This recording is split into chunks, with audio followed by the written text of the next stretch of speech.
difficile de continuer à l'extérioriser sur le plan de la race. En revanche, ou de la couleur de la peau, en revanche, ce qui se produit, c'est que il est extériorisé à partir de son origine ou supposée origine liée à l'islam. Il y a eu un sondage qui montre que 20% des Américains pensent que Obama est musulman. C'est pas négligeable. Donc là, il y a quand même quelque chose d'assez intéressant, j'allais dire aussi préoccupant d'une certaine manière, où on voit bien que on n'est plus dans la réalité, on est bien dans la projection d'un certain nombre d'anxiétés et de peurs. Je suis chrétien, mais mon père était issu d'une famille kenyane qui compte des générations de musulmans. Enfant, j'ai passé plusieurs années en Indonésie où j'ai entendu l'appel à la prière, à l'aube et au crépuscule. Jeune homme, j'ai travaillé dans des quartiers de Chicago où j'ai côtoyé beaucoup de gens qui trouvaient la dignité et la paix dans leur foi musulmane. À Chicago, comme ailleurs aux États-Unis, l'islam n'est pas cantonné à l'espace privé des mosquées. Il est vécu comme un engagement citoyen au service de l'ensemble des Américains.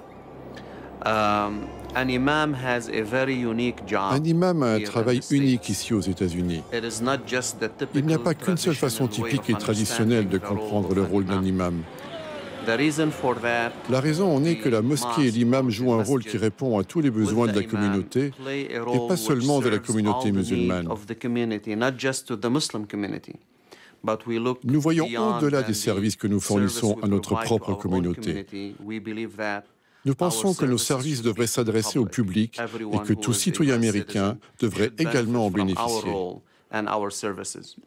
L'islam est un style de vie. L'islam est une bénédiction pour l'humanité, comme le prophète lui-même est une bénédiction pour l'univers. De ce point de vue, nous pensons que dans tout bienfait que nous apportons à l'humanité, nous devons y être pleinement engagés.